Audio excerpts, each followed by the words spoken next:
Welcome to the debut episode of Podcast, the Power of the Atom podcast. While we'll cover all the atoms at various points whenever I feel like it, the main subject will be Ray Palmer because he's just the coolest. Through the magic alchemy of nature's most awesome sources of energy, Ray Palmer, atomic physicist, becomes the Atom, a power-packed mighty might, whose brilliant mind and great strength serve law and order against crime and injustice. Tiny Titan, scourge of evildoers, the Atom.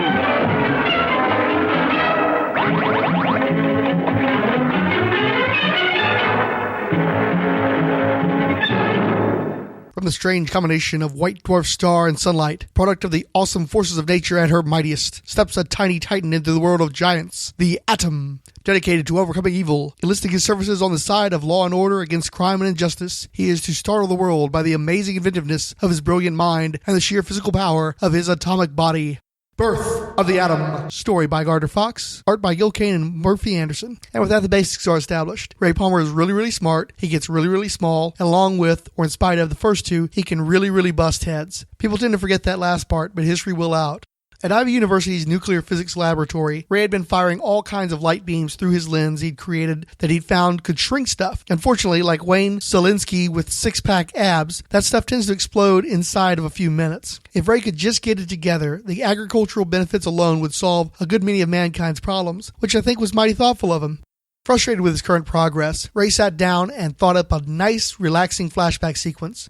3 months earlier, Ray's work was even deeper into Nowheresville until he saw a meteor fly through the sky. Now here's Exhibit A of Ray's badassery. Rick Moranis could shrink stuff, so that doesn't count. It's when Ray Palmer, graduate student and fellowship research physicist, straight up chases the falling meteor on foot through the woods. He's running around in penny loafers and a sharp suit, busting out acrobatic maneuvers in pursuit of the thing. Ray found this dense cannonball-sized fragment of white dwarf star matter and huffs it back to his car without a scraped knee or even mud on his shoes. No regular nerdlinger was he. From there, Ray consistently failed to prevent the instability of the compressed atoms from going kablooey, which brings us back to the present as of September-October 1961, cover date. Ray's lady lawyer honey, Jean Loring, waltzes in, and she's not 4 panels into her introduction before the old ball breaker shows her fangs. After refusing Ray's 57th proposal of marriage, diamond ring in hand, Jean's all, "Still no luck with your experiments, I see." Why are you such a mega bitch? After 57 rejections while still keeping her man, Because I can be.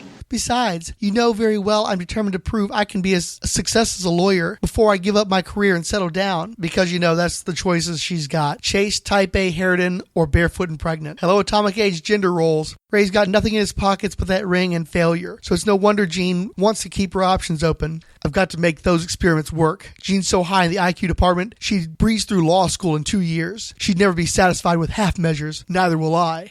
Way to prioritize, Ray. The skirt's clearly wearing the pants around here. Ray takes Jean and his class on a nature hike to giant caverns, and seeing as his class is collectively short and learning the difference between stalagmites and stalactites, me too, ceiling or ground, scientastic. I figure he got a grade school side gig to pay Zales back for that damned ring. Misfortune strikes in the form of a cave-in, so Ray has Jean tell the kids stories that calm them while he finds a quiet place to lose his No, wait, Ray's not a lame-o, despite his stalled experiment, squirming under Jean's thumb, and having forgotten to tell anyone he was taking a busload of other people's children to hang out in a cave. Awkward, but yeah, Ray's brain is on it, and it finds a tiny ant hole of sunlight peeking into the cave. Ray figures he can use his handy lens, ring, failure, shrinking lens, missed that earlier, to reduce himself, escape, leave the shrew, and squirts the dye, change his name, win a fortune on Jeopardy, and retire someplace with lax extradition laws. Or he's willing to sacrifice his own life for others, getting topside and carving out a large enough opening for the kids with his not wedding ring. Muscles bunched on back and arms. The mighty might rips away masses of rock from the aperture. But, strange rumblings in my body. Not much time left. Got to get back to Jean and the kids and show them the way out. Ray leaps to the ground and runs back under his lens to regain his normal size. Wouldn't that make him smaller? That's Gardner Fox science for you. Ray's shocked to find his insides not yet on the outside, and determines water impregnated with an unknown chemical had dripped onto the shrinking lens, reversing its effects and keeping Jean from finding her boyfriend has taken on a resemblance to a wiener left 2 minutes in a microwave. How convenient. Oh, Ray's DC Comics trademark exclamation of shock. Great stars! It makes sense if you think about it, but it still sounds like a Martian Manhunter line. Come on, everyone. I found a tunnel to the outside. But there isn't any tunnel, Ray. You and I once explored every part of these caves. There it is, Jean. I just enlarged it, that's all. Man, you can have have fun ad-libbing over those lines with a dirty mind. Ray's afraid Jean will cross-examine his hole, but she doesn't care about anything but getting out, establishing her ends justify the means stance on accidentally murdering friends' wives, but that won't come up until much later. Ray gets his special water back to the lab, but stuff keeps blowing up. I can come to but one conclusion, that some mysterious force is in my own body. Whatever it is, I don't know, enabled me to regain my proper size. With further experiments, I'll be able to solve this problem. Now that I'm able to turn myself into a human atom, who knows what strange and wonderful things might happen.